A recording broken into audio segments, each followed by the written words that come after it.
निषाद जी यहाँ चुनाव जीतेंगे और माननीय मेनका माता जी चुनाव यहाँ से हार के चली जाएंगी। कौन मजबूत दिखाई दे रहा है?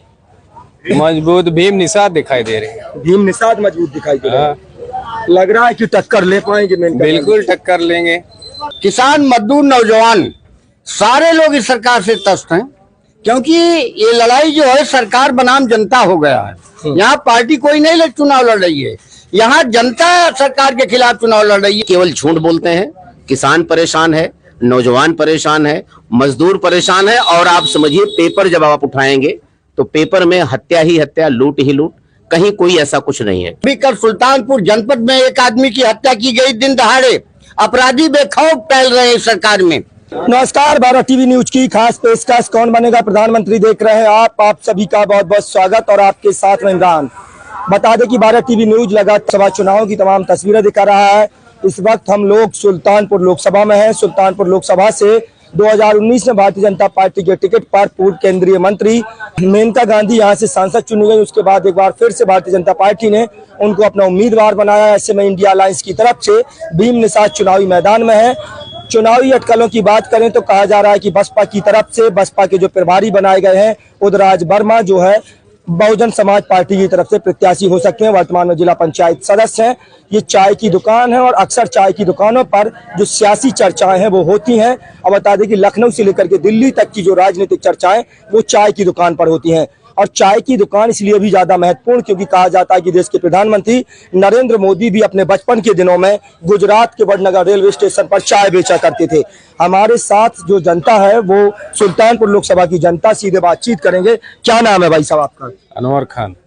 क्या है अनवर जी, माहौल क्या है यहाँ? माहौल जो है नेता लोग बताए हैं। आप तो जनता है, नेता तो बताएंगे अपना माहौल, जनता बताएगी सच। जो नेता लोग जो बताए हैं हमारे बड़े, वही हम लोग भी देख के करेंगे और क्या। अरे तो आप बताइए, आप जनता हैं, नेता तो बताएंगे जो बताएंगे। जो हमारे समझ में आएगा सही है उसी को वोट देंगे। कौन समझ में आ रहा है सही? अभी कुछ नहीं समझ में आ रहा है, जब आएगा माहौल तो देखेंगे तो करेंगे उसी को। कौन मजबूत दिखाई दे रहा है? मजबूत भीम निषाद दिखाई दे रहे हैं। भीम निषाद मजबूत दिखाई दे रहा है। लग रहा है कि टक्कर ले पाएंगे मेनका? बिल्कुल टक्कर लेंगे। मेनका गांधी बड़ी नेता है तो बड़ी नेता से नहीं होता है, काम बोलना चाहिए ना। नेता से क्या मतलब है, बड़ी नेता से क्या मतलब है? काम होना चाहिए सही, जो पब्लिक के बीच में काम होना चाहिए, धरातल पे दिखना चाहिए। मेनका गांधी ने नहीं किया काम। जो किया है, लेकिन अब इनको भी देखेंगे जनता। लगातार भारतीय जनता पार्टी और समाजवादी पार्टी की तरफ से नारा दिया जाता है। समाजवादी पार्टी कहती है कि उनका काम बोलता है, तो भारतीय जनता पार्टी कहती है कि उनका राम बोलता है। अब सपा का काम बोलेगा कि भाजपा का राम बोलेगा, सीधे जनता से बातचीत करेंगे। क्या नाम है आपका? जी, मेरा नाम मोहर्रम अली, प्रदेश सचिव समाजवादी पार्टी पिछड़ा वर्ग प्रकोष्ठ, उत्तर प्रदेश। क्या है सुल्तानपुर लोकसभा में माहौल? देखिए, 38 लोकसभा क्षेत्र में बड़ी खुशी है कि हमारे समाजवादी पार्टी से माननीय राष्ट्रीय अध्यक्ष जी भी अखिलेश जी ने भीम निषाद को प्रत्याशी बनाया। 77 साल में पहली बार सुल्तानपुर जनपद में किसी अति पिछड़े वर्ग को मौका दिया गया है। इसलिए किसान, मजदूर, नौजवान सारे लोग इस सरकार से त्रस्त हैं, क्योंकि ये लड़ाई जो है सरकार बनाम जनता हो गया है। यहाँ पार्टी कोई नहीं चुनाव लड़ रही है, यहाँ जनता सरकार के खिलाफ चुनाव लड़ रही है। इसलिए भीम निषाद जी के समर्थन में किसान, मजदूर, नौजवान, बेरोजगार सारे लोग खड़े हुए हैं और इनको आने वाले दिनों में भारी बहुमत से भीम निषाद जी यहाँ चुनाव जीतेंगे और माननीय मेनका माता जी चुनाव यहाँ से हार के चली जाएंगी। आप कह रहे हैं कि जनता बनाम सरकार के खिलाफ जो चुनाव है, जनता सरकार के खिलाफ चुनाव लड़ रही है। भारतीय जनता पार्टी दावा कर रही है कि नौजवान खुशहाल हो गए हैं, रोजगार मिल गया है, किसानों की आमदनी दुगनी हो गई है और जो है तमाम जो समस्याएं हैं उनका समाधान जो है भारतीय जनता पार्टी ने किया है। देखिए, ये कह रहे हैं कि हम बहुत काम किए हैं, लेकिन इनका हम कुछ काम आपको गिना रहे हैं। अब आप नोट कर लीजिए। सुबह कोई भी मजदूर घर के लिए यहाँ से निकलता है सुल्तानपुर शहर के लिए और फिर रात 8 बजे तक लौट के चला आए तो समझ लीजिए वो फिर से पैदा हो गया, क्योंकि डेली हत्याएं हो रही हैं क्षेत्र में। अभी कादीपुर के अंदर गोली से 2 लोग घायल हुए। अभी यहाँ कूड़े भार के पास गोलीकांड हुआ अभी कल सुल्तानपुर जनपद में एक आदमी की हत्या की गई दिन दहाड़े।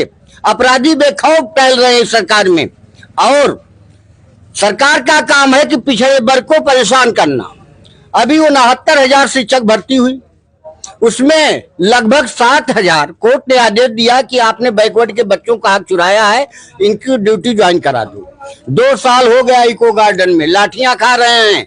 एक हमारी बेटी थी, गर्भवती थी, उसका गर्भ गिर गया लाठी चार्ज में। लेकिन ये मोदी और योगी सरकार जो है, इसको जरा सा भी रहम नहीं आया कि ये बेरोजगार बच्चे हैं, इनके साथ न्याय किया जाए। क्या भाई साहब, क्या नाम है आपका? ओम प्रकाश वर्मा।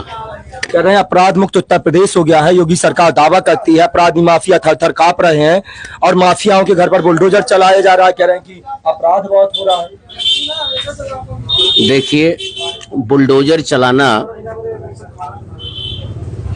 न्याय नहीं है। बुलडोजर आप कैसे चला सकते हैं? हमारे देश में संविधान है, हम कोर्ट में जाएंगे, जो भी अभियुक्त है वो कोर्ट में जाएगा और कोर्ट निर्णय देगा। अगर कोर्ट में कोई भी व्यक्ति दोषी पाया जाता है तो कोर्ट उसको सजा देगी। योगी सरकार दावा करती है कि क्राइम फ्री स्टेट बनाने के लिए उत्तर प्रदेश को जीरो टॉलरेंस करने के लिए जिस तरह की नीति अपनानी पड़ेगी अपनाई जाएगी, और इसी वजह से जो है कोर्ट निर्णय दे ना दे उससे पहले ही जो बुलडोजर चलाया जा रहा है, ताकि जो अपराधी हैं वो खौफ में आ जाए। ऐसा कुछ नहीं है, ये केवल झूठ है। झूठों की पार्टी है, दिन भर झूठ बोलती है और इसके पास न कोई एजेंडा है, न विकास का कोई एजेंडा है। आज आप अगर विकास की बात करेंगे तो माननीय अखिलेश यादव जी की सरकार के जाने के बाद यहां पर इतने सारे लोग खड़े हैं, मेरा दावा है कि कोई भी ये नहीं बता सकता है कोई ऐसी नीति, कोई ऐसा